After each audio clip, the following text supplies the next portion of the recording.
But don't expect any SNL activity. We are excited to kick off the conference and welcome you all here to Madden's, and are excited that you decided to join us here for the panel this morning. This is just generally there are a number of us in the room who've been doing this for many, many years, and this is our annual gathering of kind of that shot of vitamin B in our arms that it takes to sustain the work at the community level throughout the year, because we all know that energy cycle ebbs and flows. And so I think our biggest objective with this conference is to make sure that everyone gets, well, I would say we have two, is make sure everyone gets a dose of that energy and support, and remembers that there are people just like you, like us, out there in the other communities doing the same work, and form a support network.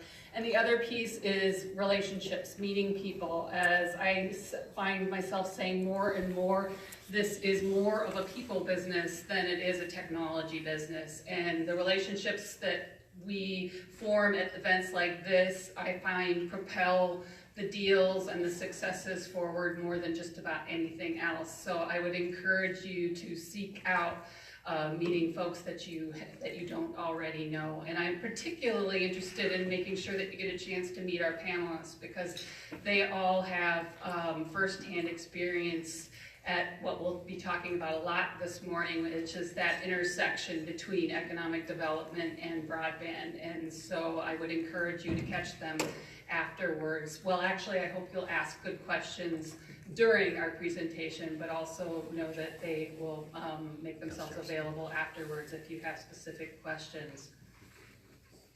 And so I hope you are excited to hear from them, again, because each one of them, deliberately, we tried to invite panelists to this panel that each brought a different perspective to economic development and how it relates to broadband. Because I know when I was at the community level working on these issues, I was a little bit ignorant about who some of my potential partners were in this work. And so I specifically focused on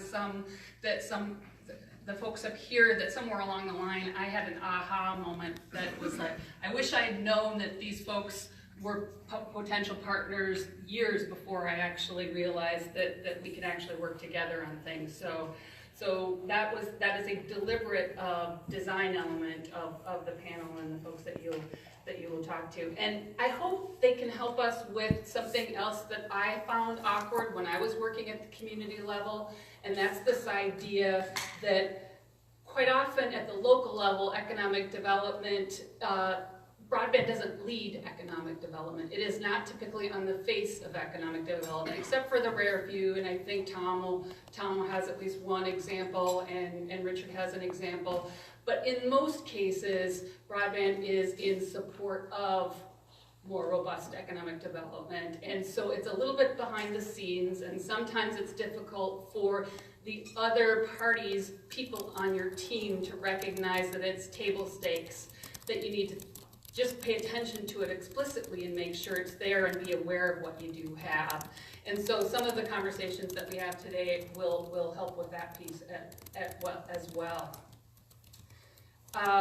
And as I mentioned, each of them will, I think, bring us new and fresh ideas about how we can amplify those local exercises and projects.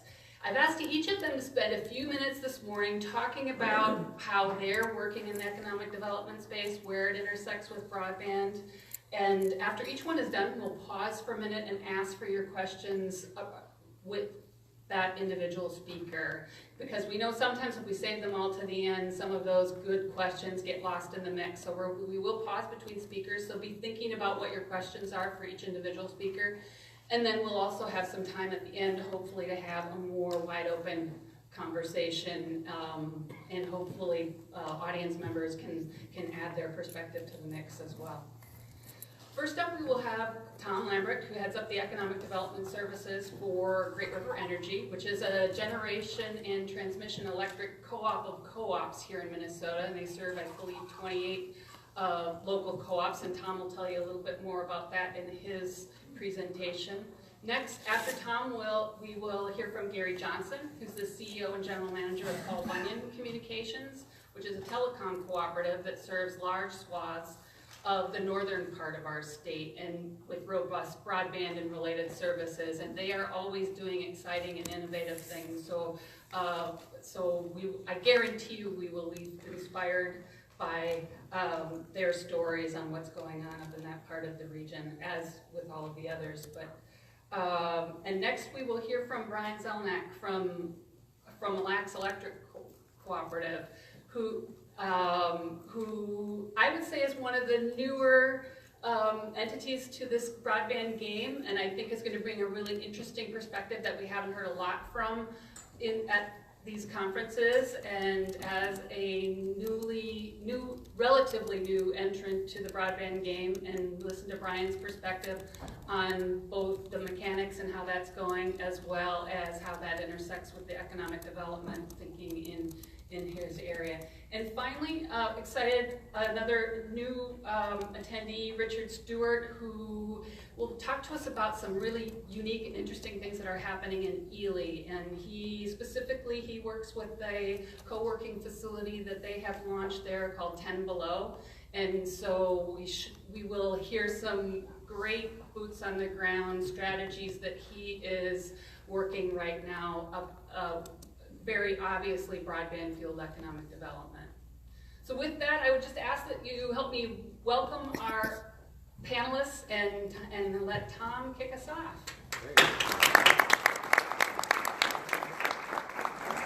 Okay. Good morning, everybody. Thank you, Dana. Is this on? There we go. That's better? Better. There we go. Now we're good. All right. Cool. Good morning, everybody. As Dana said, I'm Tom Lambrick. I work for Great River Energy, and I'll go through a couple of things about who we are, but also just how our economic development role with our electric co-ops works across our service territory, but also as it relates specifically to broadband or infrastructure development, and how we're working with some communities on some projects that have required or maybe initiated some additional broadband investment in those communities. So with that, as Dana and I introduced, we are a generation and transmission cooperative. So we are owned by 28 member electric co-ops. Brian's co-op is one of those. And as you can see on the map, we have service territory that's geographically representative, kind of goes border to border, if you will, not the border to border broadband, it's kind of a theme. No, we do actually go to all borders of the state, except for those light areas where there are other co-ops and other utilities as well. We are, of course, not exclusively in this mass of the dark blue area. We are intermingled with a number of other utilities, municipal electrics, independent or investor-owned utilities. A lot of our partners in rural economic development, often one of the bigger struggles we have, and I'll get into some of these details, is well, who actually is the electric provider and where are our service territories? Some of those lines get a little tricky, certainly as it comes into some of the rural areas where we have XL Energy on one street and Minnesota Power down the road, and we're in the middle, and there's municipal, and there's a lot of shared kind of communities that we all play in. But that being said, we are the generation transmission wholesaler to those 28 members. So we generate electricity, we transmit it. We're the largest transmission power line owner in the state by miles. So we transmit it to our 28 members, and then they are the retailer, the distribution co-op that sells to the homeowners and the businesses in those communities. So we're a kind of a behind the scenes role. Obviously, we have a centralized office for a lot of things that include demand management and meter management and some of those things, what we do on a macro level for all of our members, and economic development is one of those. So in our role as an economic development team, and I've got a couple of individuals that some of you know and may have worked with that work on our team. Aaron Sparks is in our Maple Grove office with me, and then Jeff Borling is based out of Duluth and covers a lot of our northern territories areas up there. So we have a number of things that we work on in economic development, and I'll get into some examples, but primarily rural readiness and rural competitiveness is a big theme of what we do. We do a lot with attracting and trying to work with businesses to expand and grow in our service territory, and my job is our team's job, I should say, is exclusively really with the commercial industrial customer. So while we have a number of other programs that deal with residential and other things on home use and efficiencies and products and all that, our job is really focused on the commercial and industrial customer, helping to kind of grow our communities to be ready for those opportunities and work to attract new business development is one of our themes. So I'll touch on that a little bit. But the other thing I want to mention is, as we look at our electric system, of course, is its integration of a lot of different resources in the energy side, for sure. Certainly we have our baseload generation plants, we have peaking facilities, which kind of come and go as the demand raises and lowers in that certain area. And then as of the last 10 years or so, of course, there's a huge integration of renewable energy and resources into our mix, and those are all very important. And so one of the roles that we play in delivering that energy is to the homes or businesses is to make sure that it's balanced in a cost-effective manner. And I don't work in that end of the company, but I definitely value the impact of how you integrate services to the rural area, and it likens to what we consider as a critical infrastructure piece in a community is broadband. And certainly when you're looking in the economic development sphere, there's a ton of projects that we are attracting that are maybe not, I'll talk a little bit about data centers, which is maybe a higher end mission critical type facility, but there's a lot of other mission critical type connected facilities, not just from the electric role, but also from the fiber connectivity role. So we have customers that are very sensitive to even a slightest blip on the electric grid, but we also have customers that really need that constant connectivity that we need to have in our rural areas in order to help them be there and be successful. In addition to that, we have a number of other home-based businesses and even home office workers for groups like United Health Group, which is United Healthcare, which has hundreds of employees scattered around northern Minnesota, and they all have a certain level of broadband connectivity requirements in order to work from their house. But it's a company that promotes and pushes for their employees to be able to work from home. And then if they don't have that connectivity in rural areas, obviously they can choose to live in a community. More often than not, though, or maybe not more often, but more likely than not, those communities aren't necessarily served by us. So we serve a lot of rural areas, we serve a lot of industrial parks, but we don't always serve the core city. So cities like Grand Rapids or Brainerd or wherever, St. Cloud, Fergus Falls, the downtown area is not in our service territory, but the rural area is. So as we are not only looking at businesses and community infrastructure to industrial parks, for example, we have a lot of residential customers that require a certain bandwidth in order to make sure that we have those homes out in the rural areas where we do serve them. So that's one of our roles in both the community and the economic development piece, is just understanding where those needs are and helping our customers and our member base have access to higher speed or at least adequate broadband. I will say too, as a testimonial, it's much better now, but when I first started in this job, I worked out of my house in a very rural area, and my best option was, initially, it was just a dial-up service, which was terrible, of course, and then there is a big advancement to a 512 DSL service, which, boy, that was great. I could actually send an email and watch the thing crawl across the screen before it went, instead of waiting for hours. And you all know this, but then now the option at the time was that I had, the best option was satellite, which was a fine service, but it definitely was, not broadband like today's broadband. So we work on a lot of other levels of understanding what the things like the FCC broadband plan means for build out in companies like Gary's, where they're going to talk a little bit about that more, making sure that we understand the role of our rural areas needing that broadband connectivity. One of the things that I'll highlight here in our economic development approach, we really, again, talk about business attraction, business retention, expansion, and then community preparedness. Those are the three things that we typically work on from our role.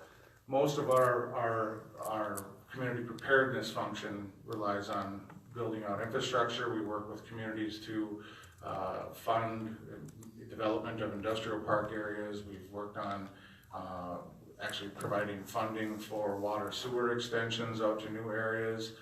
We've helped do some studies on environmental wetland delineations or phase ones, that kind of thing. We'll cost share with some of the developers, but in some cases we've helped with some of the broadband build out too, and that's not largely one that's clear because we don't always know who's going to own it, and it depends, you know, on where the bill goes. We have a customer that we just were working with that expanded into a smaller industrial park, one of our co-op areas, from a larger community, and they built a whole new building. We helped finance the building. It was a great new project. It was going to create some jobs 20 minutes away or 15 minutes away from their existing headquarters. And then we literally went and did the loan closing, and the building is still empty. And we're like, well, what's the plan here? When are you guys going to move in? And they said, well, we want to move in, but the broadband service to this building is so bad we can't move until that's ready, and that's going to be another 6 to 9 months before we can move in. So they had all their other business operation going in the neighboring town, which we do serve that as well, but they were waiting to move into this big brand new building with a robust production before they, because they didn't have the broadband stuff set up. So one of the big messages is understanding, of course, the early timeline of getting in to understand this as an essential function of that new opportunity. It was a project, I think ultimately the company was just assuming that they were going to have fiber there because it was in the community already, but it was the extension out 2 miles out to the industrial park, which was a bill that they weren't expecting, so it ultimately ended up delaying their project quite a bit. So as we look at all these economic development opportunities, you know, we balance broadband infrastructure very much like every other essential function that we need in these rural areas to be competitive. We work on the business attraction side. At my team at Great River Energy, we go to a number of different trade shows and expos and conferences and things to try to attract companies to come to our service territory. More often than not, when we're at a national type trade show, we go to a trade show on aerospace development, or we go to one on medical device, or whatever that industry is. They want to know, well, where are you? What kind of opportunity do you have if I come to your state? How can I make money? You know, maybe it's the bottom line question that they want to know. And very often they'll say, well, first of all, you're in the middle of Minnesota. We have no idea what that town is that you just mentioned. And then they'll say, well, how do we know if there's customers there? And we tell them, well, it's a global economy. You know, you can base on all of our anywhere and have access to you know, opportunities wherever your customers are, but certainly broadband plays a huge role in that. And when you get a company that comes to your service territory to look, finally, which we've had a couple big recent expansions, and the broadband is typically just expected. That's very much a common theme from a company that even in the highlight example I gave, but when they come to an area, they just are expecting, because they're moving here from wherever, South Carolina or Texas or something, they very much don't have, it's not always something that they ask, what's the broadband capabilities there? Because that just is assumed that it's going to be there. So we have to make sure that our communities, or at least the ones that we serve, are somewhat aware and prepared for that, and at least have an answer or a path to service that maybe is adequate enough to attract those companies. And then lastly, well, I'll highlight it on top too. The two bullets on the top point these are really just a balance between on the left, the concern for community.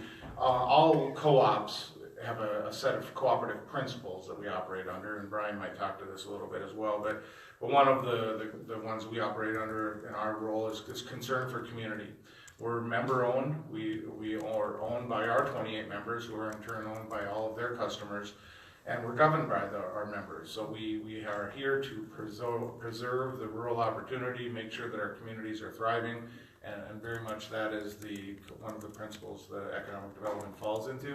And then growing the business is the other side of course. Now, we do play a role as an institutional leader or institutional figure in a community, meaning that we have infrastructure there, we have access to capital, we have things like that.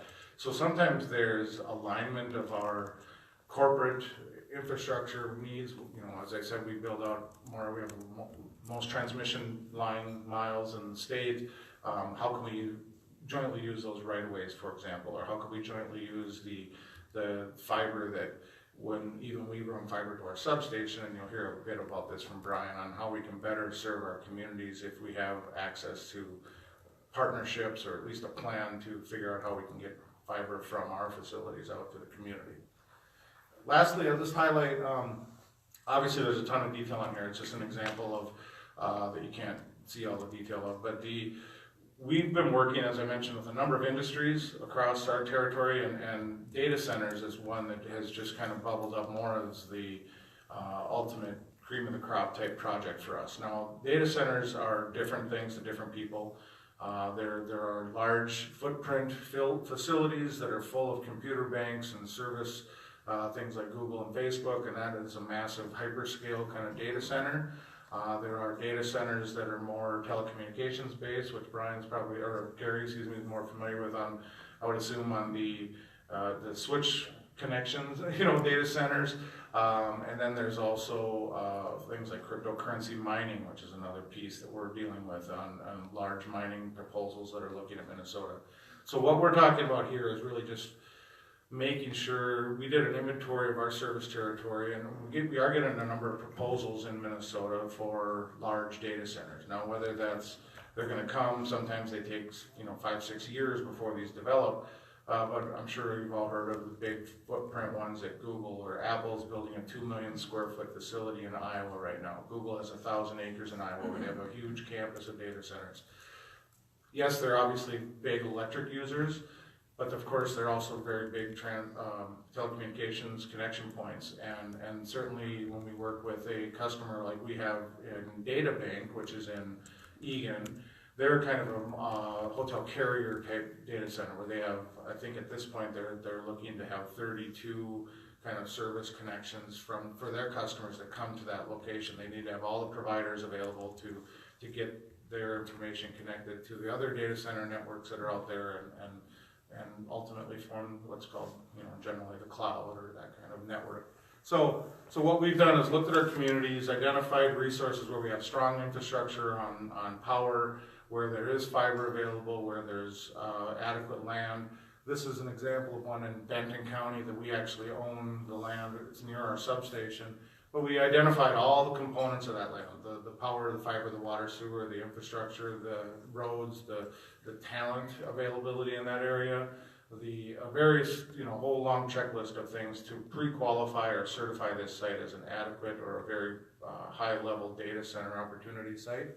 So with that, we've done this for a number of communities around Minnesota. Some of them are here. We've worked with their landowners to, and that's almost one of the bigger tricks, is to make sure that we have clear title to the land, make sure we know the path to the landowner being willing to sell, even though it's a great location with has power and fiber and all that available. Sometimes there's 5 landowners that you have to assemble at the last minute, and when these data centers are coming in a very quick turnaround time frame, they need everything pretty much ready to go if they're going to consider this, and if you're not ready, they're moving on to the next community. So we've had a number of these proposals come to Minnesota for data centers. We've probably, through Great River Energy, replied to at least 24 RFPs for the data center opportunities, some of which are still obviously in consideration. Some are very large, some are hundreds of megawatts, some are 4 megawatts power usage. That's how we, kind of the scale that we think in. But that's clearly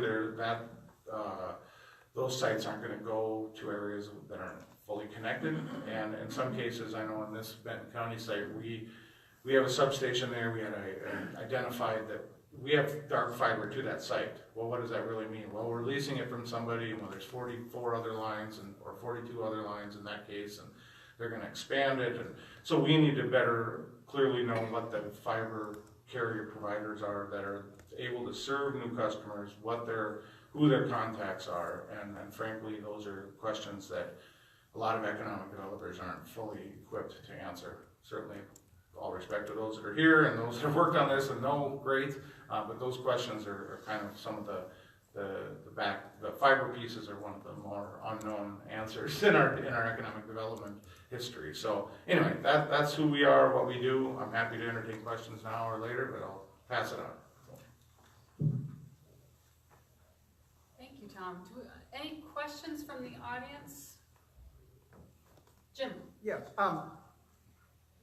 Obviously, broadband and infrastructure is very important to economic development, but I come from an area that also has other challenges as well. Affordable, quality housing, access to child care, public schools are obviously important, and access to medical care. Broadband can obviously help access to medical care, but in the projects that you've been involved in, is it a macro approach, or are you just primarily focused on the infrastructure? No, we've actually done a number of projects where we've participated in financing for housing. We're actually working right now on a big project in Park Rapids, an 88-unit senior housing memory care facility. That is a fully connected, medical from the power perspective and the fiber perspective, but we're actually funding part of that project. So it's a huge partnership. We were very much involved with the member co-op there in Park Rapids to help put together a funding package. So we're putting in close in connection with, through USDA money and stuff we're accessing. It's about an $18 million project. I think we have about $2 million through the electric co-op that's going into that. We also work on, in town of Pelican Rapids, we did a couple years ago, we financed in part a health clinic there for Essentia Health. One of the big drivers for that was that they have, if anybody's familiar with Pelican Rapids, they have a school district, which at one time I think they were saying they had 17 languages within their school district. It's a very small town, and one of that's representative of the community that's there. But the clinic had to build out in Pelican Rapids with telemedicine services, but also with translator services. There's a state requirement that you have to have translators within an hour of service when needed. And so they do this teletranslation role in that community as well. So there's certain things like that we are actually working on a number of projects and financing. Of course, industrial and development infrastructure is a big part of that, but we've done over 100 type other funding projects for whatever other manufacturing, job creation type projects, including healthcare. Done a lot of hospitals over the years. I think we've probably financed 10 or 15 hospital projects as well. We have time for another question from Tom before we move on. I've got just one quick one for you, Tom. Okay. As a local economic development person, what do I need to know about how you get looped into some of these local projects? How does that flow? Well, number one, I mean, clearly electric co-ops are kind of touching on most communities. If your community has a co-op service area, you should know the distribution members. Brian will talk to how they're getting engaged in the Mille Lacs County area, but there definitely are tools that we have available, whether they're our own internal funding opportunities or USDA or other things. As much as you can build those relationships early, the better. As utilities, we obviously get called in when there's power need, but it's not widely known that we do a lot of economic development programs. So as much as we like to promote it, in total, I think we have access to most of our financing, and I don't say this lightly, but most of our financing programs that we offer are zero interest loans. So even in the pure dollars and cents wise, it makes sense to connect with us if we can find a way to plug in some of these programs. They're all 0% interest. They might take time, they might take federal environmental questions and things like that, but it definitely is a cost-effective tool once you get it. So. In most cases, would a community come to you through their local co-op, or do they come to you directly?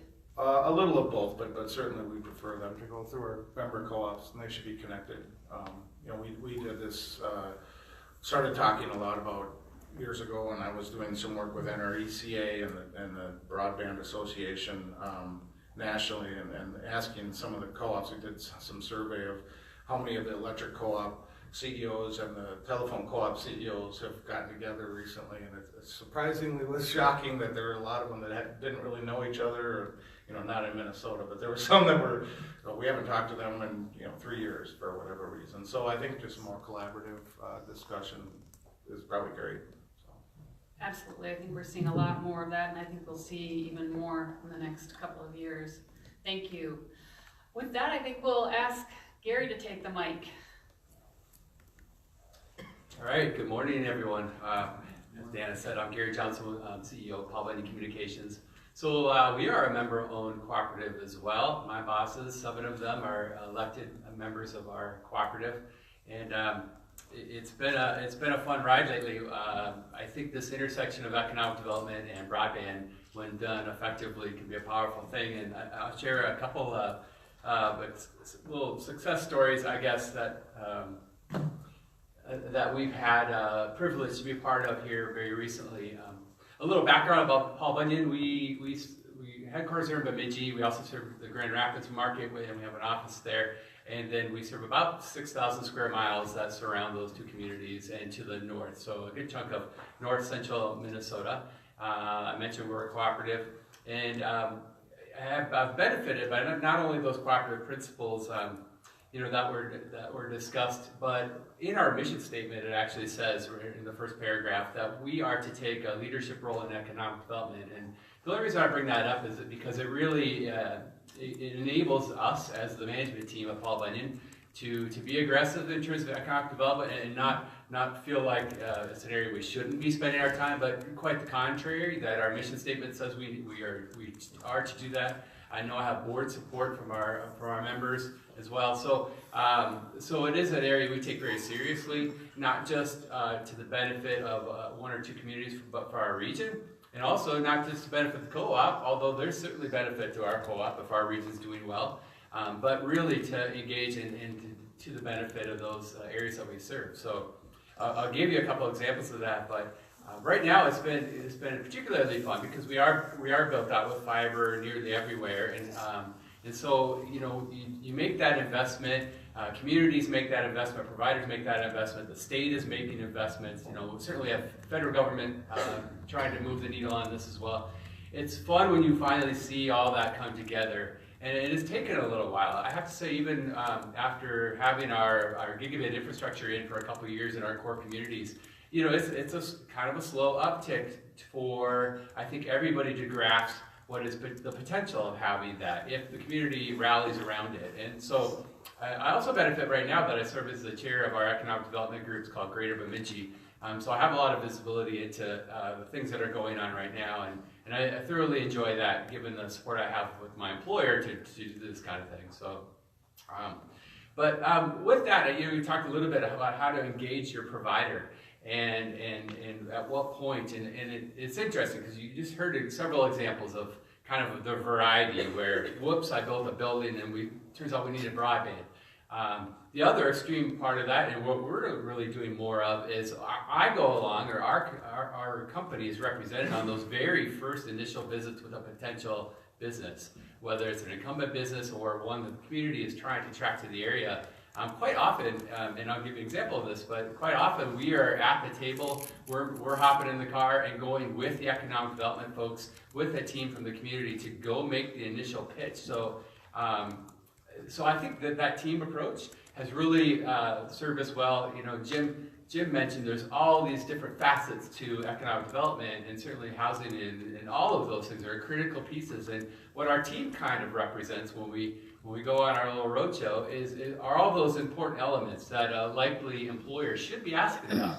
And certainly broadband is near the top of those these days. So it's been fun to see that shift. And I think that's certainly a recommendation to anybody that works in this area of community or economic development, is to engage your provider as part of your team that's on the very front end, not a checkbox later in the process that we need electricity and power. No, it really must, I think it's to the advantage of everybody involved if you're very much on the front side of this, you're part of the sales pitch. And with that, it will be a much smoother process if you're successful in attracting a business to your area.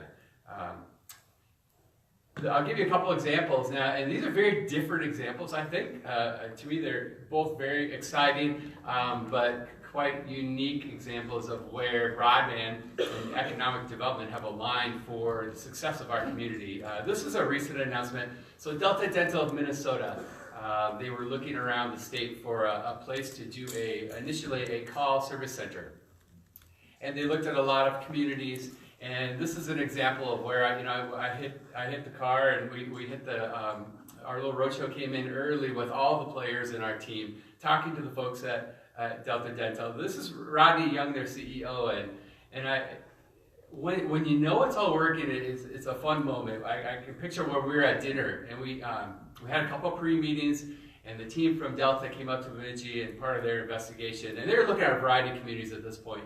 And at one point they had their CEO, Rodney Young, join them as well. We're sitting in a little Italian restaurant in Bemidji, and you could just see as he's hearing from the healthcare, and hearing from education, and hearing from the housing people, and hearing from the mayor, and hearing from broadband providers, you could just see him looking around, and he noted a couple things. One was how well we were working together, and this team approach, and boy, that felt like a place he would want to be a part of. And so that was notable.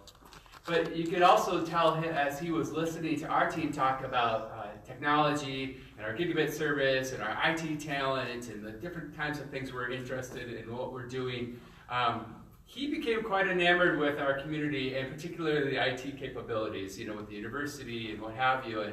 And what that turned into later, I could see it play out, is that he went from looking for a place to do a call center, basically a customer service center, to now imagining, well, maybe that's where we should move our IT department. Maybe this web development initiative we're talking about, maybe that should be there as well. And all this stuff started to happen, and it's because of that. You could just see that look in his eye at dinner. And it's only because all the people were there, and you were very unified in your message, and it seemed like a very community approach to impressing him. It wasn't just about infrastructure or just about the access to talent. It was the package that really, I think, sold him in particular. This building here is what is under construction now in Bemidji, in a technology park that is 50-50 owned by Paul Blandin Communications, a cooperative, and Beltran Electric Cooperative. And so we partner and jointly own about 100 acres that we call the Bemidji Technology Park. And this is the biggest, well, I shouldn't say big, every new company that you work with is exciting, but this is certainly on the bigger scale of things. They're going to add 150 jobs was the initial plan. Now it's pushing more like 200. A couple stats on their building. It's 38,000 square feet, about $11 million building. They started in September, and they'll be done in September, so a 12-month construction season. So they plan on opening up in September of 2019. The space, if you could tell, it's all glass on the front. The second floor is just half built out, so it's a mezzanine, second floor mezzanine, and it's all customer service, just with a 2-story glass. And if you've ever been to the Apple flagship store in San Francisco, their retail store, I think the architects were Delta. I don't tell them this, but I think they totally stole the Apple retail thing, because that's exactly what that looks like. But having that land in your community and having that land in our technology park is very exciting. And I know broadband, as much as I talk about a team approach, broadband was 1 or 2 in their ask. And so for them to meet with us and get, I think they're impressed with the infrastructure and the talent and the expertise that would be literally a block away from their facility. I think that had a big part in selling them on our community. So I can't wait to see how this goes. Delta has a foundation. They are already asking things like, well, what can we do to help your region? How can we be a viable business partner? I mean, all the things you just love to hear, beyond the 150 to 200 jobs and beyond a nice building. They want to be a community partner, so we're awfully excited about Delta being here. Now, to contrast that, though, it's all well and good to kind of hit the home run with a big company that's got all these new jobs. But that doesn't happen every day. I can't think of, there's a short list of how many times this has happened in my career. What is more typical, and I think I would argue more exciting than this, is my second example. And this is a group called Top Line Group. They're a Bemidji-based business. somewhat quietly doing what they do. But this is a group that has kind of owned the online marketplace, and their CEO, and he's 20-something, he just, when asked, he describes himself, or describes his little company as a marketing company that, oh, by the way, sells light bulbs. And that's what they do. They sell high-end LED lighting for high-end vehicles. So that truck on the right, you buy your $70,000 off-road truck, the standard issue lights are not nearly cool enough. You gotta put the bank LEDs and this thing. And it's just an example of a niche, right? A niche product. But they are so good at selling into this niche that it doesn't matter they're in Bemidji. It doesn't matter, the scale of their operation. They are really owning this particular niche, and it's because they're very savvy at doing online stuff. From the social media, I'll give you some examples. Of course, they do all the YouTube and Facebook and Instagram. They have 56,000 subscribers to their YouTube channel. They have 280 different videos, and he pointed out they're 4K videos, so 280 different videos online. Their most popular video had 1.1 million views, and their newest video, where they just put on in 1 week, had 287,000 views. So I, of course, wondered, who's watching the LED lighting company? I mean, how does this work, and what's this all about? And, well, it turns out that what they know is there's a lot of places that can sell on the internet, and there's a lot of people selling the same stuff. But what they're doing is really a consultative type of perspective, where they're doing the how-to, they're doing the support, they're doing, here's a video about how you install this gizmo onto your cool truck. They're doing all of this stuff extremely well, to where they're the trusted partner expert in this line of product. And I would argue this company they could sell any product. It doesn't, it's truck lighting and what have you. You could put anything in front of them, and with this, the energy they have and their understanding of social media and online marketing and all of that, I believe they could sell anything from Bemidji as long as they have shipping and good broadband. And that's essentially what they'll tell you. So they have grown from 6 employees, in 2 years ago, to 25 employees. So they've quadrupled in size. 5 of them full-time are under 20 years old. 18 of them are under 30 years old. So this is the kind of company they are. Last year, their sales increased by 1.75, so they're just growing exponentially. This year, 2.5 times in terms of sales growth. So they're owning this infrastructure, or this piece of this industry, which is really exciting. And we work with them not only on the broadband side, but the economic development. If I put that hat on, our group helped them with a new facility. They're growing. They had to grow into a much bigger facility. Now they're adding on to that one, and now they're thinking about what that next facility is going to look like. And it's just fun to be around these folks. But it's an example that can happen anywhere. Not everywhere is going to land Delta necessarily and have the employment horsepower, or the university next door. Great if you can do that. This can happen anywhere if you have the right pieces in the puzzle and the talent and the support around them. So they receive support from our economic development in terms of just access to talent and what have you. And of course, as our provider hat back on, we're doing all we can to make sure they have what bandwidth needs they have covered, and they are on our fiber network. So it's an exciting couple of examples. They have 6-7 different websites. I think that's interesting, and they all have light bulb in them somewhere. But they're very savvy at kind of just flooding the market with their products and channels into their sales. And obviously, it's working really well. So a couple of great examples. I think in both examples, though, there's been a real team approach with our community. And so I would encourage you, as you're thinking about how to leverage broadband infrastructure, it's not inexpensive. It's not hard to get this infrastructure. Once you get it, I would encourage you to think of not just the thing to make sure you add on at the end of the process, but rather bring them shoulder to shoulder with you as you're talking about the next opportunity. And I think it'll pay dividends. It has certainly in our region, and these are just a couple of examples of that. Great. Thank you. Carrie? Do you want me to I have 2 more minutes? Absolutely. I forgot about this slide. Okay, I have one more thing I wanted to talk about. And really, it wraps around what I've just said.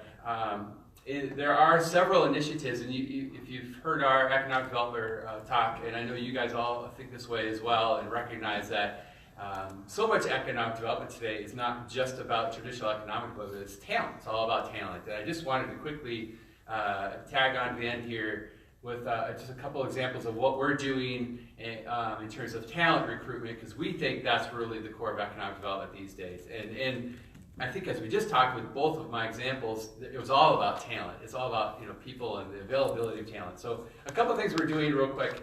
The cool thing about being in a small community and wearing a lot of hats is the we's. I don't know who we are when I say we sometimes. Let's go with the community, not we Paul Blandin, have launched what's called the Launchpad, and that is our kind of a startup community. It's a co-working space, and that it's really an initiative where we have about 60 entrepreneurs that are part-time residents in our co-working space, and they do weekly meetups, and so that energy in that community has just been exciting. We recently hosted the True North Hack Fest, where we have high schoolers come in and we've had an app challenge. This year was a website challenge. We do have TEDx Bemidji, and you can say, is that talent recruitment? I would argue it is. It's bringing these same folks together in an interesting way, showcasing some of the talent in the area, and we've got our fingers on that from an economic development standpoint. Just Saturday, Paul Bunyan had our Gigazone Gaming Championships, and we had, good grief, 2,500 people or something like that pack our arena in the city with a very high-end gaming experience, I would say. And what we love about that one is it doesn't just show off our broadband network, but it also exposes us as a provider and us as a community to this generation that isn't always easy to connect with. Gamers, typically younger, and that's who those 2,500 people were. And I can tell you the change there back to talent recruitment. We went from struggling to find interns at Paul Bunyan to now having dozens of people apply, and almost always they reference a gaming event as how'd you hear about us? So as much as our traditional marketing, we spend a lot of money on it, it's the gaming event that is resonating with this demographic. So that's been an exciting thing. We also work with the high school, and they have career academies, and we've convinced them to add IT Career Academy, which Paul Bunyan is co-sponsoring.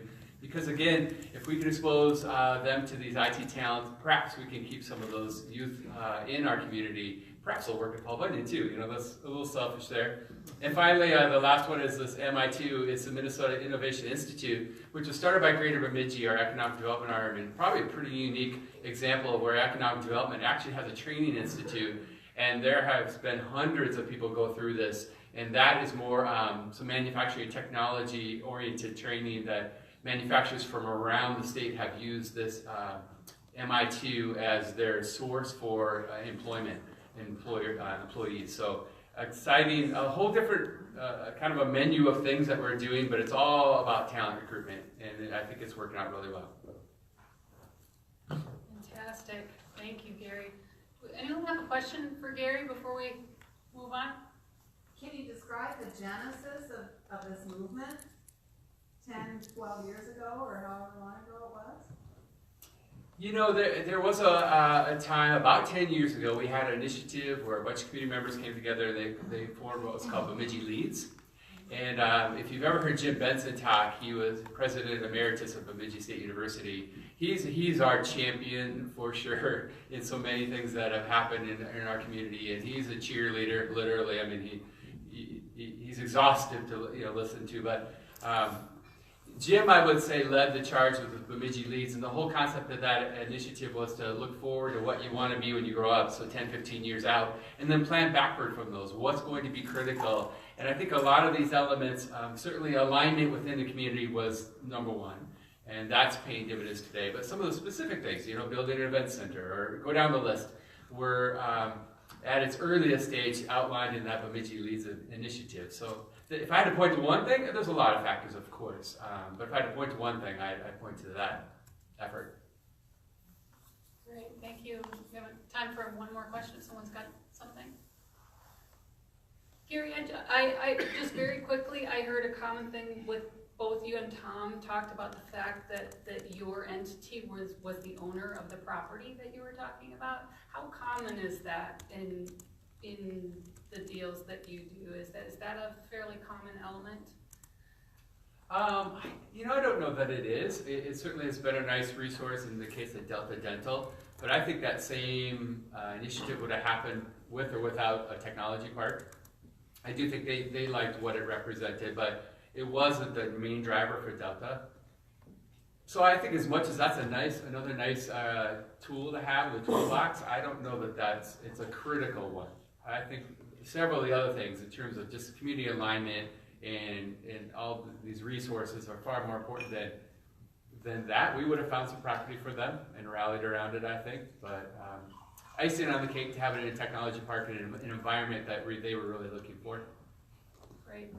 I suppose it makes property acquisition issues a smoother path there as far as that's concerned. Yeah. One other quick question. Do you find the GigaZone, the gaming activities, a good connection to your next generation of customer base? Yeah, I just think this is a home run, and of course I have to when I explain to our board of directors how much we spent on this event. I hope they don't ask me. But if they do, I'll remind them that it's not inexpensive to find talent and recruit talent and retain talent, and that I think is the biggest home run. It's great from our branding. We've got all these ads out there attaching our brand to this cool gaming event, so that's fun.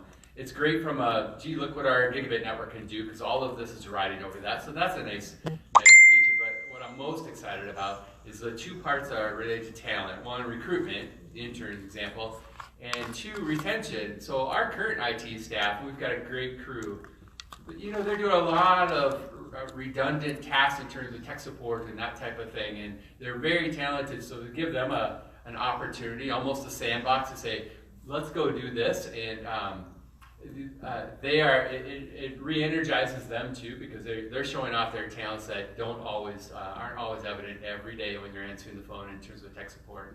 And I think it's done tremendous things for our retention of those very talented people. Great, thank you. With that, we're going to pass the mic to Brian. And I will get your slides up here.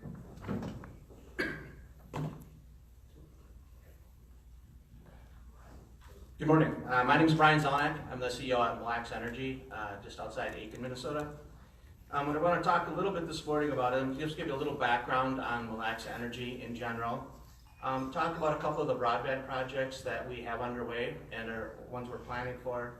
And then just kind of give you a little bit of our philosophy on why an electric co-op would get into the broadband business. And how that philosophy has kind of evolved from the initial decision to where we are today, and kind of how that's going to shape us going forward.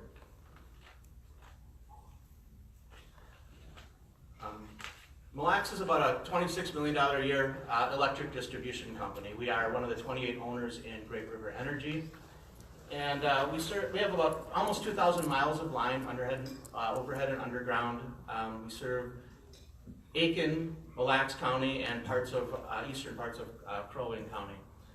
And we've got about 15,000 members and 10 substations. We have about 7.5, little over 7.5, 7.75 services per mile. And that's a very interesting point to make, because in our industry, the more members you have per mile, usually that translates into the cost to serve those members. From an investor-owned utility, their average is about 38 customers per mile, and a municipal utility would serve about 48 customers per mile. And so this is actually one of the reasons that the electric cooperatives came to be, is that it wasn't as cost-effective to serve rural America electricity 80 years ago, thus the advent of the electric cooperatives.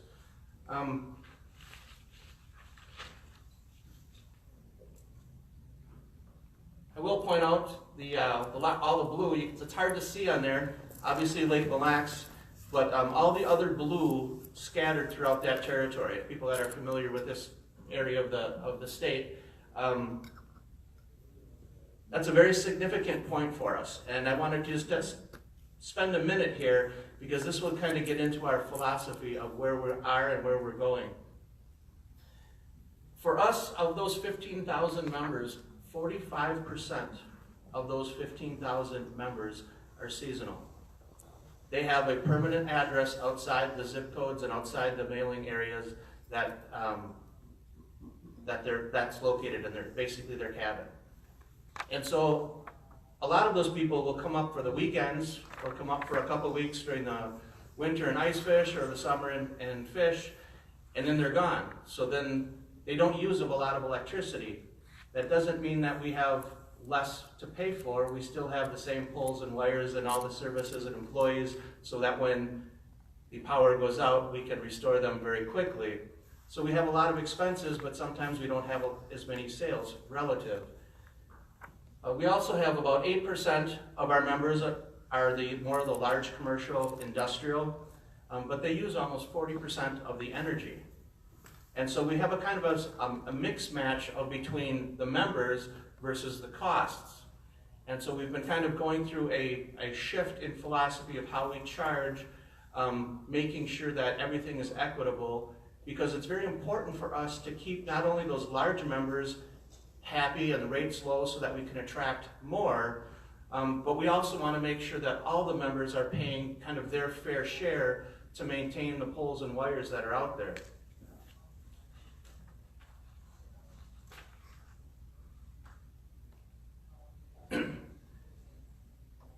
The last 2 years I've kind of shared this with our annual meeting with our employees. This is a graph of our sales as an electric distribution co-op between 2007 and 2017. And other than the lines that go up, the dark blue line where it peaked above the other lines in the 2013-2014 timeframe, the sales of Mille Lacs Energy in a kilowatt hour sold has increased 0.5% in 11 years. So when you look at how to pay the bills and how to pay the costs, the only other thing you can do is either reduce your costs or increase your rates. Well, if all you can do is increase your rates, how do you attract new businesses? How do you keep competitive, and how do you keep electricity affordable to those people and businesses you already have? And so it really made us look hard and deep as to what's happening here, and look at ways of diversifying or how to trim costs. In this time period, just a mere 3% increase in inflation, or might be a standard cost of living type of adjustment, rates would have gone up 38% compounded. So in that period of time, sales did not change at all, but costs could have gone up close to 40%. And so it's a very big issue for us to remain competitive. Now, getting into some of our broadband experience, we've been offering fixed wireless and satellite services for about 15 years. And we entered that line of work as a value to our membership. That was the only thing available to them. That was the best that was offered. We offered it. It wasn't a huge moneymaker for us. We're a nonprofit as a cooperative, or a not-for-profit as a cooperative, so that really wasn't the reason or impetus for getting into that line of work. But we also saw that that wasn't sufficient anymore. As the economy changed, the digital economy changed, the e-commerce economy changed, having dial-up service is just not acceptable. It's not going to make it for people. So we took a look at what else we could do to provide service to our members, to help diversify, to help retain people, and to provide opportunities and help our businesses. And in 2016, we applied for a border-to-border grant from DEED, and we received that grant. And so we received $1.7 million to install fiber to the home to about 800 passings, and it was basically connecting our office to our largest substation and picking up as many members, the opportunity in between those two as we could. We looked at multiple ways of entering the market, and one of the things that we decided on in this particular project is that we were not going to reinvent the wheel, and that we had worked with CTC, a Consolidated Telephone Company out of Brainerd. We had worked with them, had discussions with them, and so we put in a joint proposal where Mille Lacs Energy would own the asset, But CTC would help us with the construction, the operation, and they do a lot of the back-end services and things for us. So we've developed a very unique partnership where we work very closely with them on our expansion as we did this project and as we plan future projects. A couple of those I'll talk to you about. They've been a very great partner, but we just decided that we needed to offer more in our community, but there really was no sense starting from scratch. So based on that relationship that we developed, we've really moved forward together as a team to make sure that area of the state and our service territory grows and prospers. In 2018, we submitted a grant for the Community Connect program. We're still awaiting feedback on that grant. It's a very great opportunity that we're still hopeful that we will get, and we'll be ready to go as soon as we find out. And if we are not successful in that particular grant, then we will just look for additional opportunities to go forward with as they become available.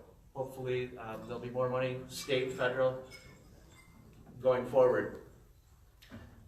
We also recently heard that we received a $150,000 grant in the Aiken County grant process. So we are in the process of expanding off our existing project from the deed grant west of there towards like Farm Island Lake. We'll have another 350 passings that we hopefully will be adding many more members to. And we're also kind of eagerly awaiting the rollout of the additional dollars that our US has from the administration and how that might be made available as an RUS borrower.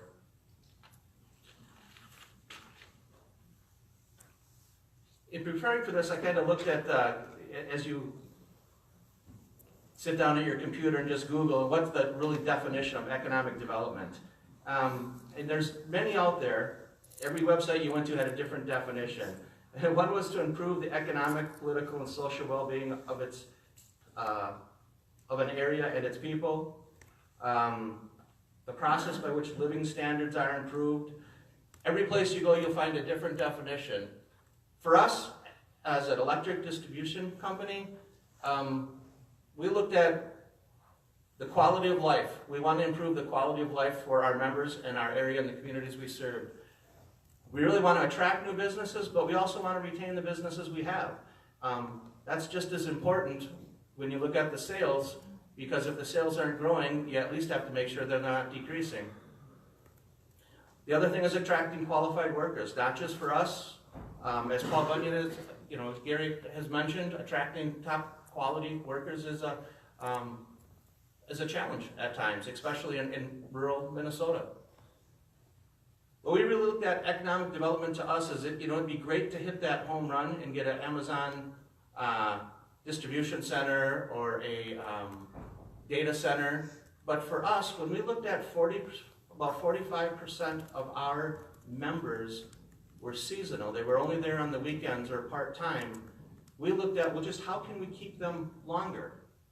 How can we get them to work 3 days or a day a week? How can we get them to do a 3-day weekend or maybe a 4-day weekend? Or when they come to the cabin, if they have internet access, can they spend a couple extra days there?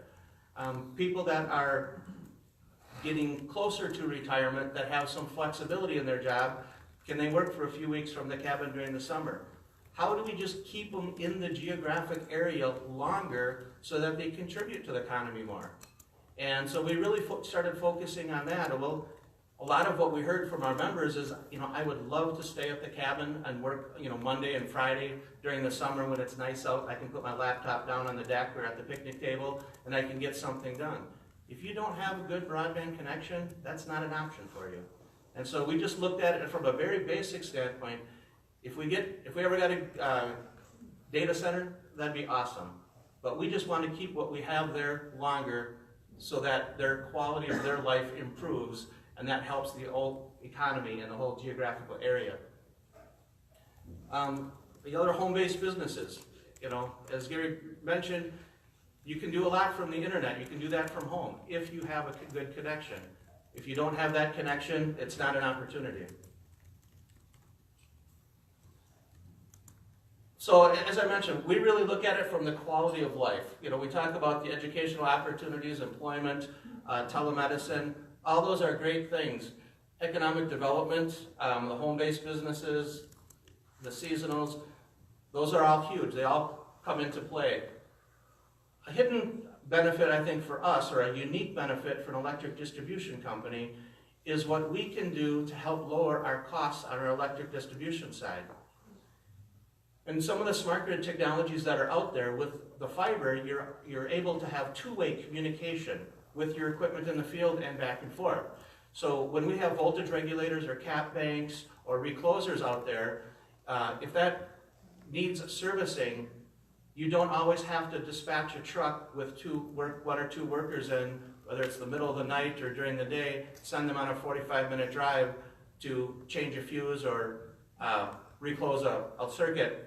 You can actually do it from your iPad. They can do it from home. They can actually do it from the office. There's things that we can do when we can communicate with our equipment both directions that now really requires us to roll a truck out to them. So we kind of looked at this from the perspective of there's a lot that we can do, and the whole e-economy going forward will allow us to save on the electric side.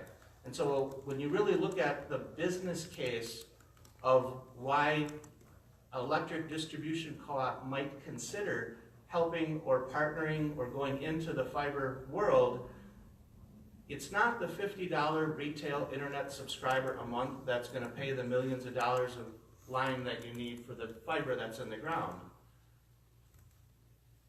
It's all the things that can happen, whether it's cost savings, additional sales, reducing your power bill to GRE. Tom, you get plug your ears here. How we lower the power bill that we pay to them, which is about $1.5 million a month for us, along with the diversification of other services. So it's really the synergies of all of these things together that make it an attractive proposal to move forward and get involved with the fiber. There's no business case that we could have put together, and it doesn't matter how much we spend with a consultant. There's no business case that would have said $50 a month retail for these multi-million dollars of 30 and 40-year investments. My break even is here. But there is a strong business case when you consider all of these things, the synergies of all of these, of where we can save on the electric side, that is going to help our members in the long run. And in the long run, the lower that we can keep rates and we don't have to have those rate increases, the more competitive we make ourselves to attract those businesses that use more energy. And that's going to help us. You know, I looked at this. They're very similar. How, from a philosophical standpoint, do you really have true economic development in a rural area if you don't have broadband? You know, it's the chicken or the egg. From my perspective, I've kind of come a bit full circle on some of my thinking in that, and I've worked hard with GRE, having them, you know, encourage them to get more involved in the broadband and the fiber side. You don't have the opportunity for economic development going forward if you don't have the broadband to start with. So it is the chicken or the egg, and people have to decide which side they're going to come down on, because it is a large investment, but where are you going to be as a community 10 or 15 or 20 years from now if you haven't made that investment and moved forward with it? You know, as I mentioned, you know, there's multiple things for us. The reason that we're in there and the fiber business, sales growth is one of them. You know, that's certainly not something I would hide. We need to be able to grow. We want to sell more electricity. We want people to use it efficiently. But we also want to provide that value to our members. We want to keep, you know, people that we have in our service territory. We would like to attract other people back to the service territory. There's that, you know, brain drain that when people move off to college, trying to get them to come back so you have a pool of applicants.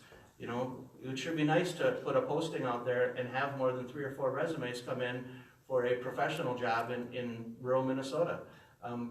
But it's tough. You know, it's tough to get qualified people at times.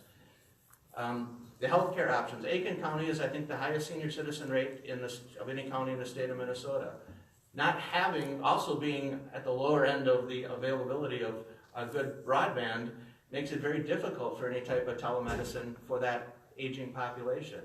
You know, if we can keep those senior citizens in their homes that much longer by providing those services, the better for everyone. Quality of life for them, that's a house that's still using electricity and still paying their bill, hopefully. It's a win-win for everyone. Everyone wants that data center. That would be awesome. We just want to hit singles. I'm perfectly happy hitting single after single after single. If we hit a home run, if we hit a grand slam, great.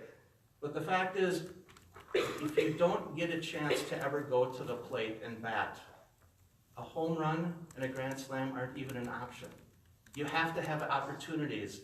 And having that opportunity, having fiber, having good broadband in your community actually gives you the opportunity to go to the batter's box. If you don't have that, you're not going to hit a single, you're never going to hit a home run, and you're certainly not going to hit a grand slam.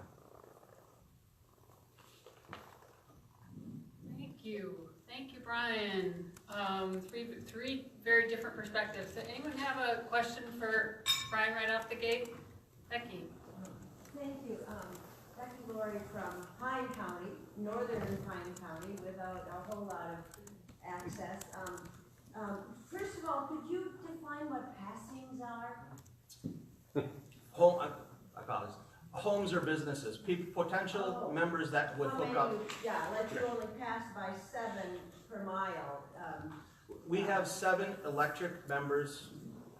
We have about 7.5 electric members per mile of our electric distribution line. Okay. And so when we talk about passings, that means we put fiber down the road past about 800 different accounts that they could potentially have 800 people signing up different locations. Thank you. That makes perfect sense. I should have known it, but I apologize. it could have been spiritual also. You never know. So, you know, I'm a member of the Rural Broadband Coalition, and we're going to have much more success this year at the legislature, I'm sure, than we had last year. Last year we had opposition from some small telephone companies, and so I'm really impressed that that you were able to partner with CTC. How did that happen, that they partnered with you instead of opposing you? You know, the relationship had started just prior to me actually becoming the CEO at Mille Lacs Energy.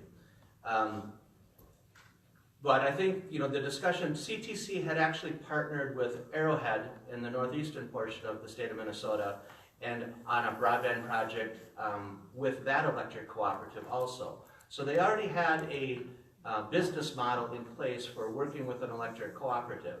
And I think they, you know, I don't want to speak for them. I'll reference you to Joe Buttweiler from CTC up here. You can talk to him. Joe, if you want to raise your hand. Where? Oh, good. From CTC. Oh, yeah, hi. Yeah.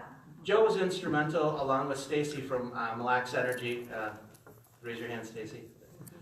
Those two were at the same table. Those two are really the two brains behind putting together the Mille Lacs Energy and the CTC proposal to jointly apply to deed for our grant. And you know, I think in general, how we envisioned or how we thought about the partnership to start with is not how the partnership ended up. It evolved over time as we worked on the project, but it always was to submit a joint project together and work together to expand service fiber to the home in rural Aiken County. And we're still true to that portion, and we still have been submitting additional grants, whether it's state, federal, or local, for additional projects that we could continue to build that backbone. One of the things I didn't mention, I just want to touch on, is we are embarking on about a $6.5 million project to put automated metering equipment infrastructure, AMI, into all of our members will have that. And the fiber to each of our 10 substations really becomes the backbone and the backhaul of all of that data back to our office. And so from a utility perspective, we wanted fiber and want fiber to all of our substations in order to have that backhaul of that immense amount of data. We also need it for SCADA equipment and other electrical equipment, metering equipment at the different substations. So for us, it was a natural that if we're going to be putting in fiber into the ground between our office and the substation, let's pick up as many members or passings, let's pick up as many of those as internet provider to them as we can, as long as we're going to be putting the fiber in the ground. Then the backwards from there was, well, but if we don't want to have all those services, let's team up with CTC so we can offer the internet access through CTC, and then we have a contract with them. So they had a history of working with electric distribution companies. I think we were their second one, and I think we've kind of evolved in our relationship with them. So, and we found them to be a fabulous partner. If I could add on, as the lone telco, small telco on the panel, I think CTC is a great example. They've been very much in the forefront of these partnerships, but I think you'll find a willingness with a lot of those small telcos to look at interesting partnerships. We've been a partner with our electric cooperative for 25 plus years in different ways. So I think that willingness, I can't speak for large telecoms and their willingness to not be a barrier, but rather a partner. But speaking for the small telcos, I think you'll find a lot of willingness to entertain what are viable options for partnering, whether it's with communities or counties. There's tons of examples of that around our state. In fact, our state, I think, does a better job than most of that. So I wouldn't want to characterize all telcos as, the small telcos as being a barrier to these types, but rather I think they're all an opportunity. I think they all recognize that working together is far better in these rural areas where the densities are light and the expenses are high. I think we all recognize that working together makes far more sense. And in typical case, the small providers, whether electric or telephone, we all are very much locally oriented. We are there to serve our members, our local community. So I wouldn't want to leave this group with the thought that telcos the small telcos are not viable partners. CTC is a great example. You'll find a lot of those all around the state. And I guess I would add, I don't even know if it's a matter of size as much as it is principles. You'll find both with Paul Bunyan and with CTC being cooperative telcos, they have the same sets of principles of concern for community that an electric distribution company has. So as both being cooperatives, we live and work by those same sets of principles, which makes us, I think, in some ways, a little bit more compatible partners than sometimes we find with other structures for telcos. Yeah, absolutely. And I would just add on to that, our experience with funding over 100 projects across the state, I would add that we are seeing great willingness among all types of small telcos. And I would also, Anna's in the room, I would add cable too, because we've got some great cable partners that have worked with their communities to amplify the broadband work in those communities as well. So just as when you're thinking about who the potential possible players are in the mix, I would keep a pretty broad filter funnel as you begin that discussion. Yes, Becky, we have time for one more. A comment, and that's that where I live, I own a high-tech data business, and I have 61 employees in Bruno, Minnesota, right now in the former school building. So, so I really care about that region. When my husband died 10 years ago, I went to Wells Fargo and with my loan, and they said, why on earth are you having this high-tech business in Bruno, Minnesota? It looks like you don't want to make money. You're paying so much for your data. So anyway, so I'll just leave it with this thought. When we get the money that we need to build out throughout greater Minnesota after this legislative session, what's going to happen to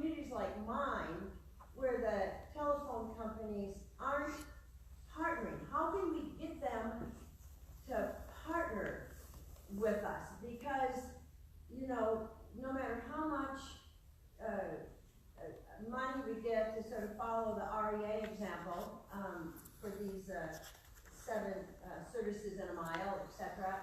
But if they're not going to partner, how can you, because, you know, right outside my business, people don't even have access to internet to do any kind of work at all, you know, I mean, just, you know, half a mile away. It's, my personal belief is there's an inverse relationship in that the willingness to partner will increase as the threat of competing increases. If there's a threat of someone else competing with the local telco, they will be driven to maybe be more open to partnering. But if the threat of someone not coming in and wanting to compete with them, they can do as they wish indefinitely. Thank you. Really good discussion and getting at some of the meat of the challenges, but also some great examples of where the solutions have worked. How's everybody doing? Did everybody pour some water? I'm not going to make everybody stand up and do jumping jacks, I promise I won't. But this long of a panel, I know sometimes we just have to breathe for a minute. But I'm excited to kind of have Richard bring up the end here, because we've talked about three very different types of ways that broadband engages with economic development, and Richard has yet a fourth that I think a lot of communities are thinking about, and a small number have tried, and I'm really excited to hear about Ely's efforts with 10 Below and the other things that Richard is doing with that platform. So with that, thank you. Thank you. Good morning, everyone. Good morning. Good morning. Closer. I will get you. There we go. As Dana said, I'm here representing 10 Below Co-working. I'm serving now as the project coordinator and as the community manager. And I have a number of slides this morning, but I'm going to go through them pretty quick. We've all been sitting for quite some time. Please know that if you would like additional data, I am more than happy to provide that to you, as well as this slide deck. And I've also put some information up on the front table, so when we exit the room, you can grab some of that. Today I was just going to talk about three things. One is, what is co-working? The second, by the numbers, so we can understand the economic impact of co-working. And then a few lessons that we've learned up in Ely this year. So what is co-working? Co-working is about creating a better workplace to work. They're community centers, business incubators, think tanks, boardrooms, classrooms. And there's some interesting things that happen in a co-working space. The unexpected water cooler conversation with a totally different industry, or someone from a totally different walk of life. You know, who and why people use co-working spaces. One, startups. It's really easy for them to jump into a co-working space due to the shared infrastructure and minimal startup costs. Subject matter experts. People that need access to broadband and that they want to have the good things, the live, work, play idea. Freelancers, someone who really needs that co-working space, and they can equate that to freedom. And as Gary talked about with folks like Topline and the sandbox effect that happens when you have broadband access. Corporations, they found that allowing their employees to work in co-working spaces increases happiness and productivity.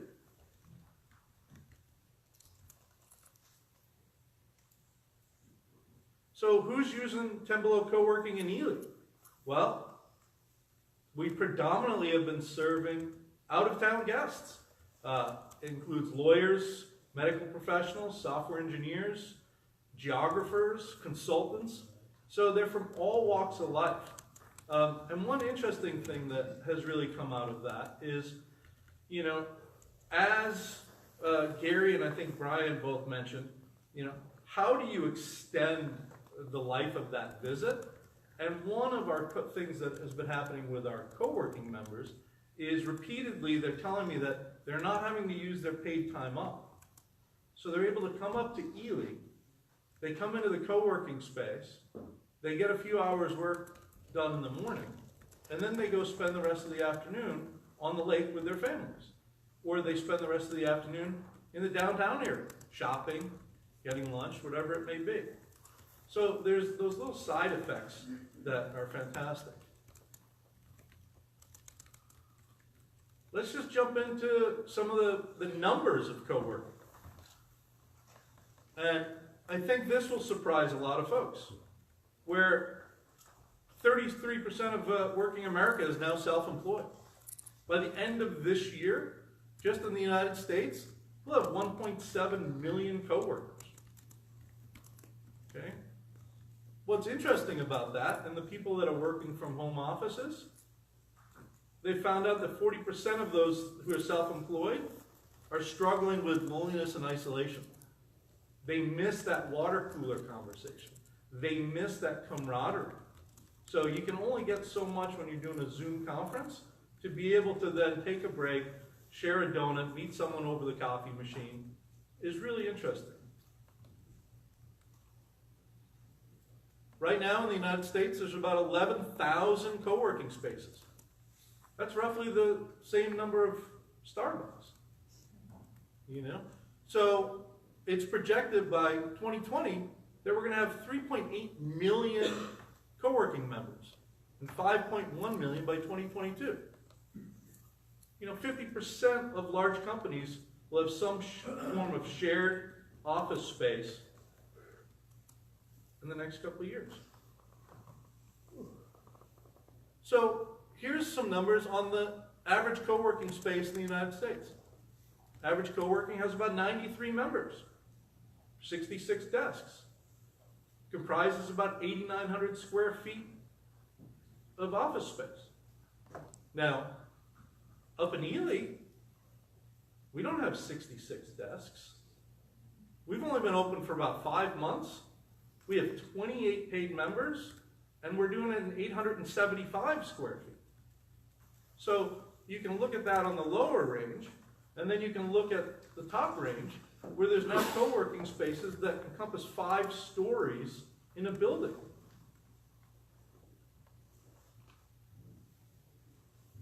So where does that come into numbers?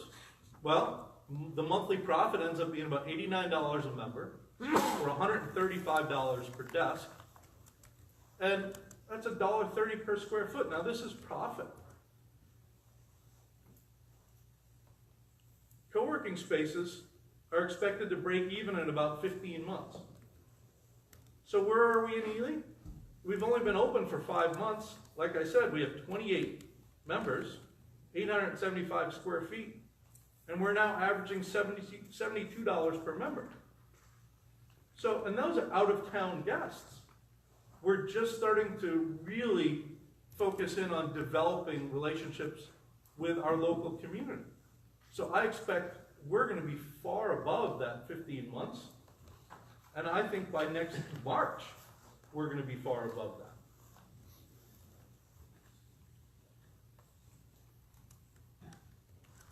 You know, let me jump back real quick. So there's many different economic models for co-working, whether they be nonprofit, for-profit, governmental, individual entities, kind of think tanks. But how does that break down?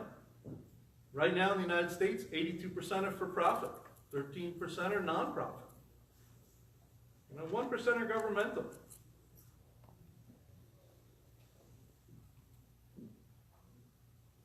What about download speeds? What kind of broadband is expected? You know, as Tom was talking about, attracting companies and what is expected in that co-working space. Well, we're right in the sweet spot. So at 10 Below, we're averaging a download speed of about 168 millibytes per second. Right there around that 27 percentile.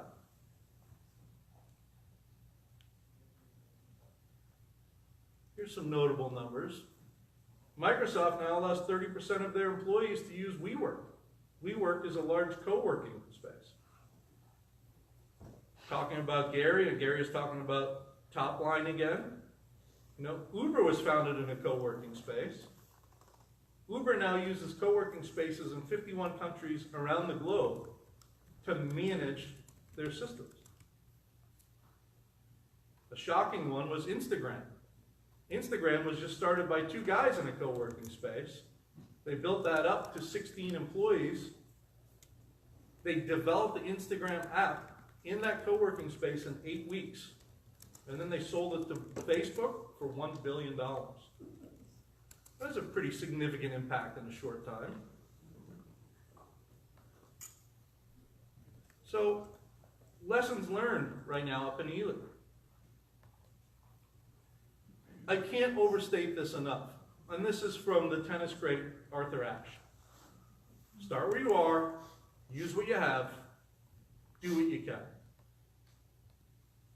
It was January of this year when we decided, hey, what can we do? How can we encourage the usage of broadband? How can we spread the word? We started meeting, thanks to Incredible Ely and the Blandin Foundation. We got a grant. We opened our doors June 1st.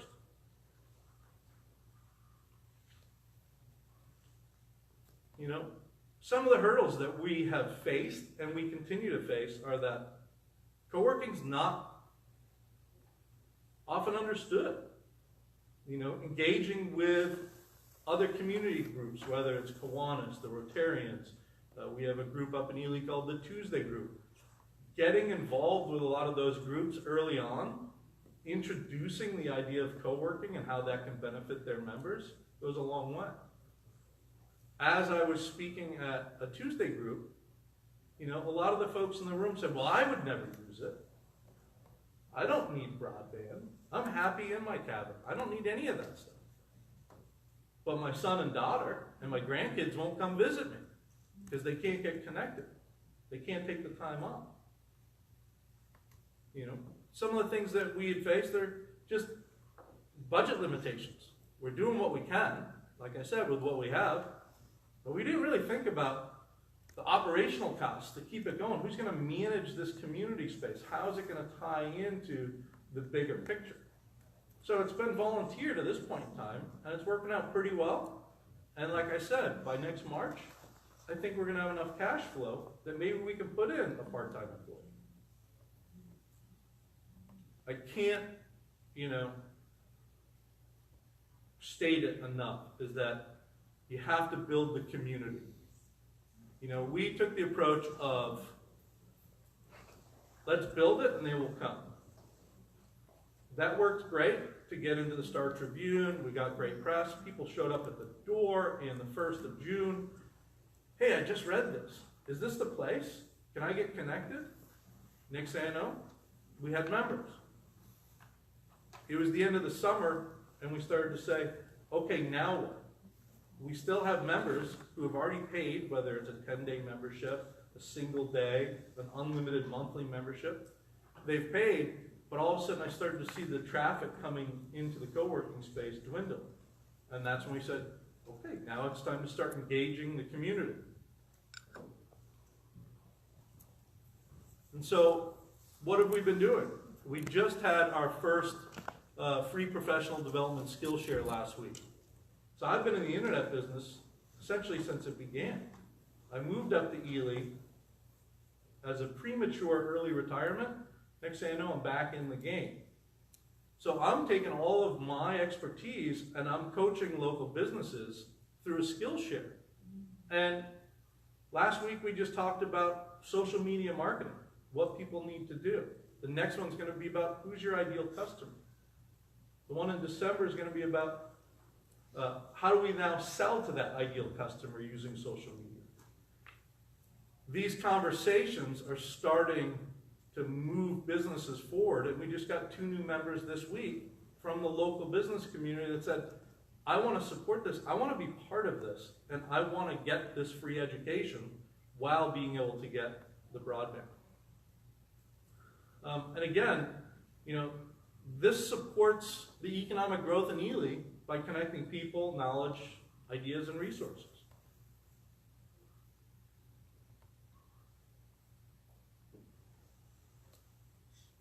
I think what's highlighted here in yellow is the key piece. And that's community spaces can help, or co-working spaces can help communities thrive. We don't know where it's going to go. This started as a pilot program.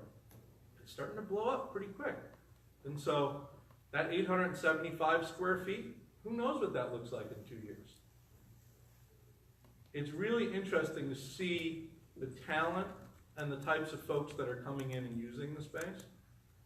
We have a woman right now using the space. She's in there today.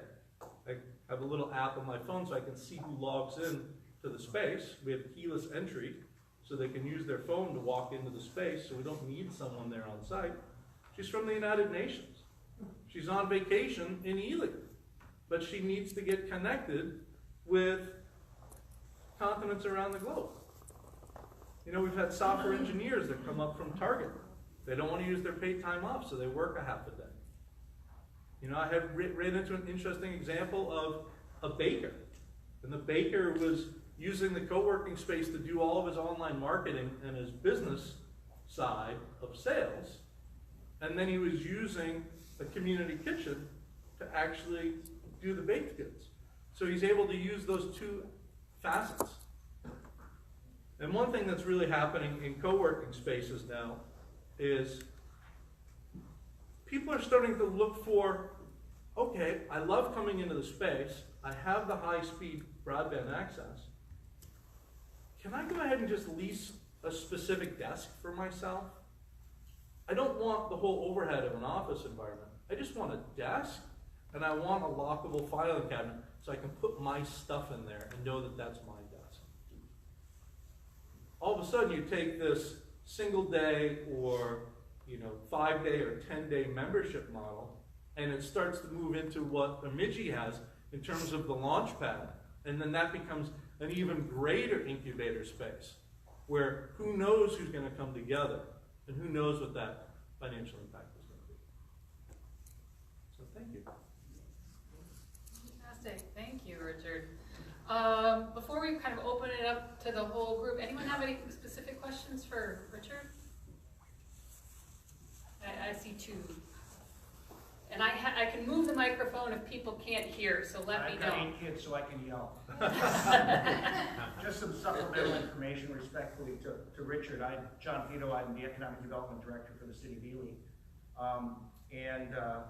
The fact of the matter is, we started this a long time ago out of frustration about the inconsistency of the service providing within the City of Ely and the Ely area. And the fact that the reason that the office that Richard's talking about is located where it is right now is because that's one of the few spots in downtown Ely that has the most consistent and highest degree of service. Otherwise, if you walk down the city of Ely on its main street and you look at the right side and you look at the left side, depending on where you are, you can have superb service on one side for fiber, or no service or little service on the other side. The other side of the additional information is that I want to thank Gary, because the great idea that they came up with Launchpad was an idea that we stole and applied in Ely based on a community visit that came through the Blandin Foundation and the IRRB. There were 10 communities from the Iron Range that went to that facility, and we were blown away by it. Now the question became one of, could we apply it locally? And the answer was, well, it depends on where you're located in downtown Ely, or downtown Hibbing, or downtown, wherever you are on the Iron Range, because of the difficulty in the fact that we don't have a consistent service provider. And that is still going to be our biggest problem, and it's what we're still working on in Ely, despite the fact that we do have some success to talk about. But Blandin has been our champion, and I can't say it enough. The fact that for years, when we questioned our federal officials about our inconsistent service providing, and the fact that we couldn't get our current provider to do anything about it, they shrugged their shoulders. With Blandin, they came back and said, well, here may be a plan for a solution. We at least got them to start to pay attention. And you're absolutely right when you say the only time that they really do pay attention is if it looks like there's somebody else that's going to compete with them. And that's where our friends from CTC have come into the mix as well. So we followed a roadmap, and hopefully that roadmap will lead us to further success and equal service for all of the ED area. We had one more question in the back. Hi, I'm Laura from Cannon Falls, and we're just new to this process. But I was curious, how, if you've got out-of-town guests that really kind of started using this co-working space, how did you target them if you don't really know when they're coming or going? Where did you, are you putting it up? So great question. How do we target those out-of-town guests? We had a really limited budget. When you create a new Google account, Google gives you approximately $200 in free advertising. So I took my experience and I targeted co-working spaces in the Twin Cities. So when people were using those co-working spaces and they were online in the Twin Cities, they started to see our promotions. So I targeted the existing co-working community outside of Ely, so that then people would just sign up right online. I then started to target, not to go down the rabbit hole, but geo-targeting some of the coffee shops. And as an example, we had one gal sign up for a 5-day pass who was up for 2 weeks vacation. She was at a coffee shop just down the street. As she was getting onto their Wi-Fi, and it was really spotty, as John had mentioned, she happened to see my little plug, my little promotion. In the time that she closed her laptop, put it in her bag, walked down the street with her phone, she had already created an account, put the app on her phone, and then walked into the space. And that took place in about 12 minutes. So that was from seeing the ad to becoming a member and paying $50 for a 5-day pass. Can you also geo-target like resorts around the area too, or just the downtown? That's next. The thing with resorts in our area, most of them have no broadband connection. Most of them don't have any internet connection. So one of the things that we're looking to do as part of our committee goes out and we're meeting people is we want to start hosting some listening sessions, because one of the things that I've learned is, you know, people will come up and stay at a resort for a week, and they've been coming for the last 25, 30 years, the same week every year in July, and now the grandkids are out on the dock with their hotspot trying to get connectivity just so that they can jump onto a conference call and take care of one last thing.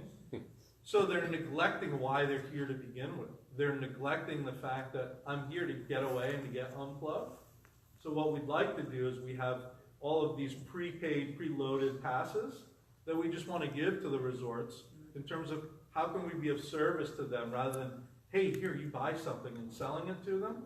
Give them this pass and say, please give this to your guests. If you notice that they're struggling to get online, say, hey, John, go take care of this. Just go into town, run a quick errand, do your conference call, whatever it may be. It's prepaid, and then come back. Just bring that card back. Wave the card in front of the door, and you're in.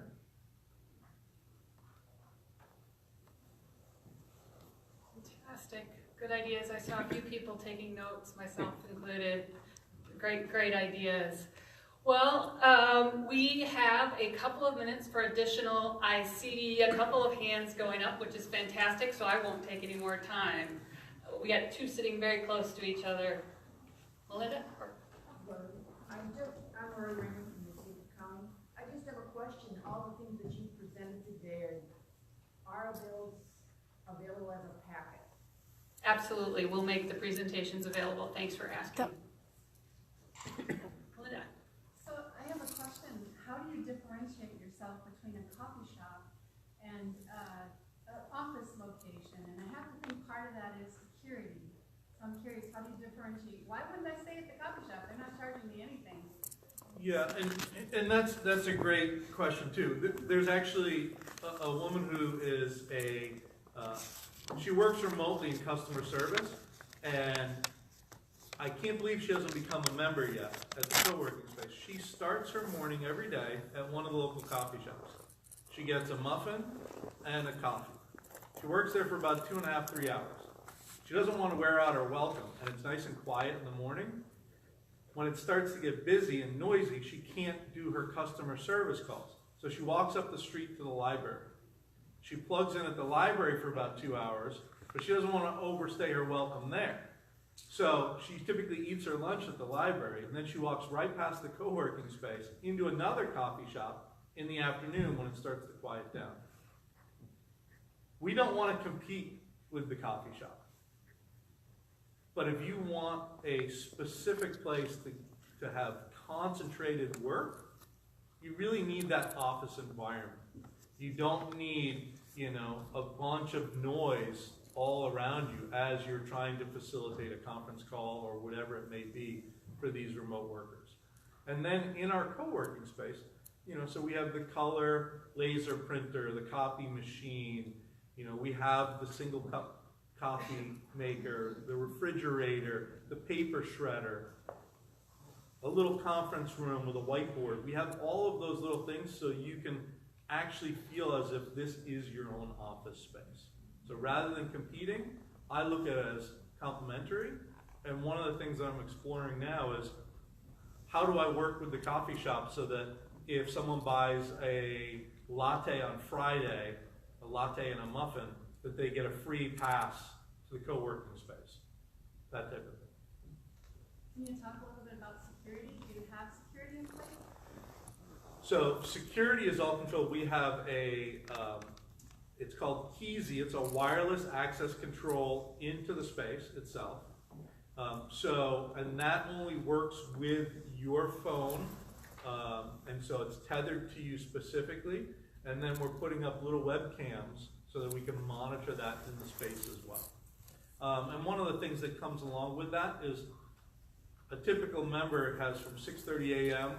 to 9 p.m. to access the door. If anyone's trying to access at any other time, that pings my phone and we can see that. And then once you come into the space, you get slightly vetted. And so if you become an unlimited monthly member, then you have 24/7 access. And what's really interesting about our coworkers is that they take ownership of the space. They start to keep an eye on who's coming in and who's not there. So security is kind of built in to it for ourselves. Wireless security, actually getting on the internet, do they have to have is it just open to anybody, just like a coffee shop, or do you actually have user ID and password protected? In the space, we're located in the basement of a building, so our Wi-Fi stays within that space. So it works just outside the door for about 4 feet, and then that's it. I follow up on that question. Many employers do not allow their employees, for network security reasons, to connect via wireless connection. So do you have any hardwired connection in that space as well? We do not.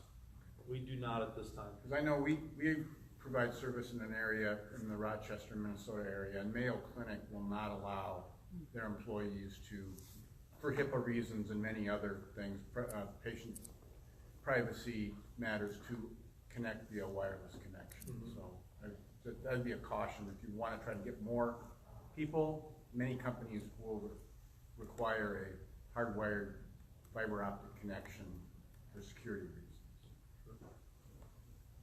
Really good question. Oh, I see a couple more hands right here in front. Well, it's a good panel, and we're all of a certain age here, and when I've heard Jim Benson talk about the pace of innovation and technology and how quickly things are changing, and to get the upfront investment, as you said, it's a little tricky when you're looking at scarce or scarcely populated areas to make that investment. But I think you touched on it too. When you get young people in a room And good things happen because of the way that they're thinking now and using the technology. So I don't know if you spend time thinking about, what's the next big thing, but being in a position to take advantage of the next big thing on a small scale.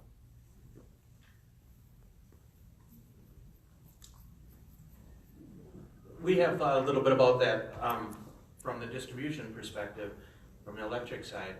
A lot of the Nest thermostats, things that you can control from your iPhone.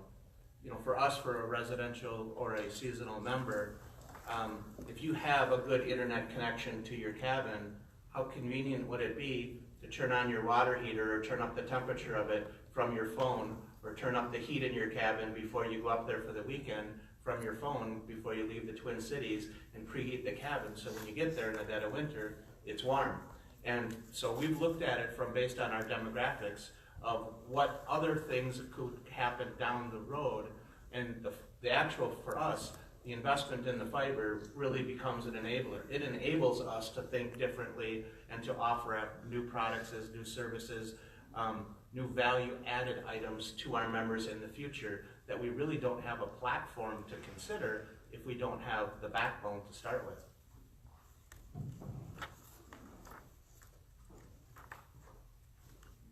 Yeah. I had a question for Brian and Tom. What your ears? So, you had mentioned SCADA, so when you were talking about distribution of energy, I was feverishly trying to find that acronym because I forgot about it. But do you find that that's driving? And those of you that don't know what SCADA is, it's supervisory control and data acquisition. And what it does is it helps distribution companies like themselves save money by shifting power from peak to off peak. So if somebody's not using it, they can actually move that resource to some peak people, so they're not wasting energy and not having to spend that money on cost from the generation companies. I think that's it in a nutshell, right? Do you find that a driver into your providing fiber to the home to customers? In the future, it will be a very significant one. Mille Lacs Energy, our coincidence peak, the time that GRE as a system, as an entity with all 28 cooperatives is setting the highest record for electrical usage, is usually on a hot summer day in August, 3, 4, 5, 6 p.m. We have about a 28 megawatt peak. Because we have so much electric heat and electric off-peak heat, our peak as a distribution co-op is about 44 to 46 megawatts between midnight and 4 in the morning in January and February.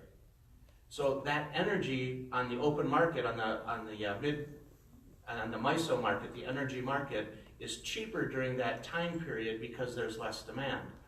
And so for us, if the longer we can flatten that peak over more hours, we don't get what's called the demand charge from our power provider. They don't have to go out and build another power plant because they're contributing to a new peak. So we can procure that energy for a lot lesser price over more hours. So we'll have a natural incentive to manage the load and manage how our members use energy without inconveniencing them by spreading that over more hours during the day, which will lower our bill to GRE overall. So that'll be a significant savings on the electric side, and without that two-way communication and without that, you really don't have the capabilities. But between that and our AMI system I mentioned we're putting in, we will then have that type of capability to look at other ways to reduce costs. Great, we probably have time for one more question. Do we have one more out there? If not, Anne reminded me that she'll have the PowerPoints and the video for this session posted on the Blandin on Broadband blog probably before the end of the day. So the materials should be available yet today if you want any of those. Also, housekeeping, Bernadine or Mary, someone as far as what we need to know about the next step, which I believe is lunch. Lunch at noon next door. Lunch is served out. Yeah. Fantastic. Well, I would just say